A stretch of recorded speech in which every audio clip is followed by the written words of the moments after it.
Hey there! Had a lot of fun making a video of Chronoline yesterday. Thought I'd do it again. I don't expect this to be daily, but both my Wordle and Countryl videos went quite well, and this was well received as well, so I figured why not.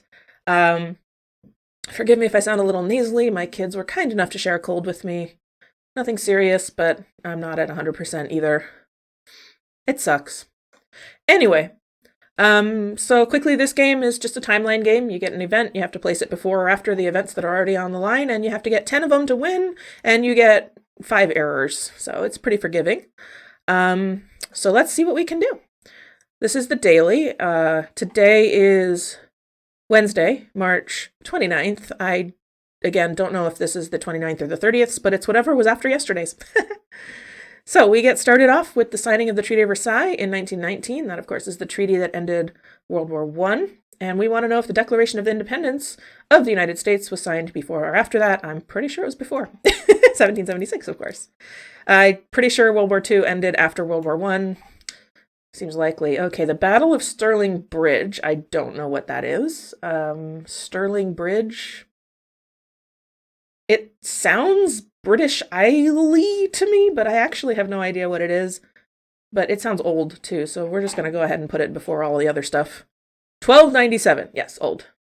The birth of the modern calendar. Now, this one, modern calendar, I mean, it could mean the one we use now with leap years and everything that was in the 18th century, or it could mean the Gregorian calendar in the... Not actually sure when that was. Early Middle Ages? Late Roman? Or it could mean the Julian calendar, or it could mean the origin of calendaring in general, which was, of course, a long time ago. I'm going to go with it being old, and we'll see what it says. Minus 44. Okay, so Julian calendar, probably. United Nations. Okay, the United Nations was formed after World War II. Very soon after. The beginning of the most recent ice age. Well, if they mean like the big ice age, when there were mammoths and stuff, that was 10,000 years ago, so. No, 23,000. I guess the beginning. It ended 10,000 years ago. The first evidence of bronze making. Well, I imagine that bronze came somewhere between the last ice age and the birth of the calendar, so we'll go ahead and assume that. The first Olympic Games, they were Greek, so they're going to be in here somewhere. Mount Vesuvius. Okay, Mount Vesuvius... That was in like 70-something CE, wasn't it? So around here? 79. Caesar Augustus. He succeeded Julius. Ooh. Is that before or after 44 BCE, I wonder? I'm not actually sure. Oh, birth date? He's probably already alive. Nice. Oh, a perfect game. Look at that. That wasn't too difficult, except for this little question. The rest of it I was pretty confident about. Also, they gave me some pretty big gaps to fill in. Let's try a birth date one too. Why not? So there's one where it's just people from history. That was a previous game. And we have to put them in order of their birth. So let's see. Mansa Musa, he was in 1280. He's a really interesting guy. You should look him up. He's considered to be the wealthiest person to ever have lived. And he was also very generous. He used to just like wander around giving gold to like other rulers and countries and stuff. Interesting. Okay, Joan of Arc is later than Mansa Musa. 1412. Genghis Khan. Oh, is it Genghis or Genghis? I always said Genghis. Is he before or after Mansa Musa is the real question. I'm going to go with before, but not much before. 1162. Okay, more than 100 years before. Well, I'm glad I did before then. Picasso's reasonably modern.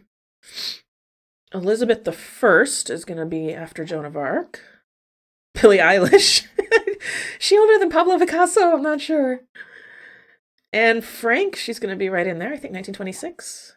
29, okay. Abe Lincoln. Abe Lincoln was born in the early 19th century. Marie Curie. Ooh, now that's an interesting one. I'm going to go between Lincoln and Picasso. Yes. And Freud. Ooh.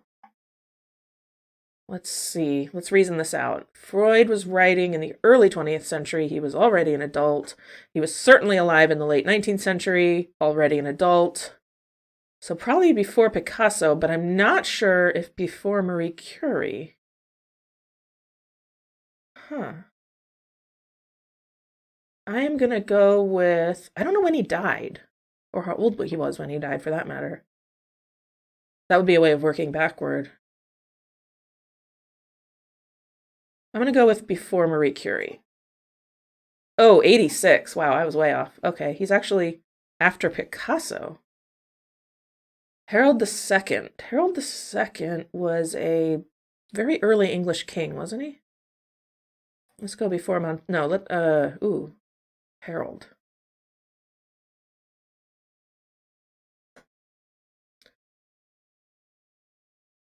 I'm gonna go with before Genghis Khan. Oh, nice. And Gandhi. Gandhi bit me yesterday because I wasn't thinking clearly. When was he born? I want to go with after Picasso? 69. No, see? Oh, come on. You're giving me all these people in the 19th century. I don't know what order they go in. They're all born so close together. Jane Austen. I'm going to say she's younger than Abe Lincoln. 1775. She is older than Abe Lincoln. Wow, this is not going very well. Ashoka the Great. The first one? Ah, nice. Okay. Well, that wasn't brilliant. But I mean, this is hard. Like when you know roughly like, oh, early 19th century, mid 19th century, but you don't know like 1862 or 1867. I'm going to look up when Sigmund Freud died because now I'm really curious. Hang on. Well, here it says he was born in 1856 and died in 1939. Okay. Sigismund Shlomo Freud. Shlomo. That's awesome. 1856 to 1939. Okay. I'll buy that. Anyway. Sorry, curiosity got the better of me. That's how we learn, right? There's this show on Netflix. Came out, I think, in 2020.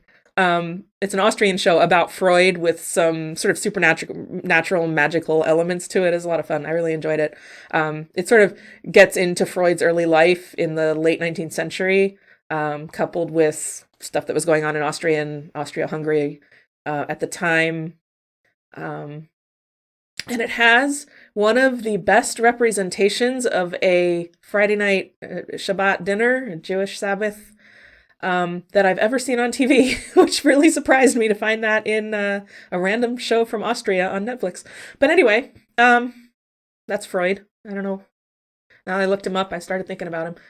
It is definitely a fictionalized version, but one thing I find interesting about watching shows from other countries, especially period pieces from other countries, not only is just hearing the language spoken, seeing the places, shot on location and such, which I do enjoy as well, is seeing how their own history is represented by them. Because like, if I learn about Western European history or Central European history, I learn about it from an outsider's point of view, right? I learn it from an American point of view. And, we didn't really cover that much about Austria-Hungary even in my AP European history class, because we focused more on, well, we kind of went Middle Ages, Enlightenment, Renaissance, or I guess Renaissance, then Enlightenment, but like, we didn't cover it really in depth. And so there was a lot of stuff in the show that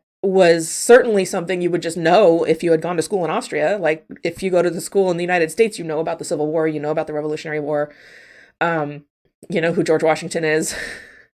But if you went to school in Austria, because you're Austrian, you're going to have Austrian history as your main historical subjects. History of your own country is going to be more important to you, which is totally fair. It's not a criticism. And so there was a lot of events and stuff they were referring to that I had no context for. And it was interesting because then I went and looked that stuff up because I was like, wait, I need to know how this all fits together. So anyway, random tangent, but I was on my mind and this is my video, so I can do whatever I want. Anyway, we're at 982 subscribers, so if you're watching this and you're not subscribed, please consider hitting that button. It would really help me out. We're getting so close to 1,000. And if you like me and would like to see more of me, I do have a Patreon as well, and for as little as $1 a month, you get access to some bonus content, and you get to help me out monetarily. So if that interests you, there is a link in the description below, and I will see you all tomorrow for my regular videos, Wordle and Countryal. Bye for now.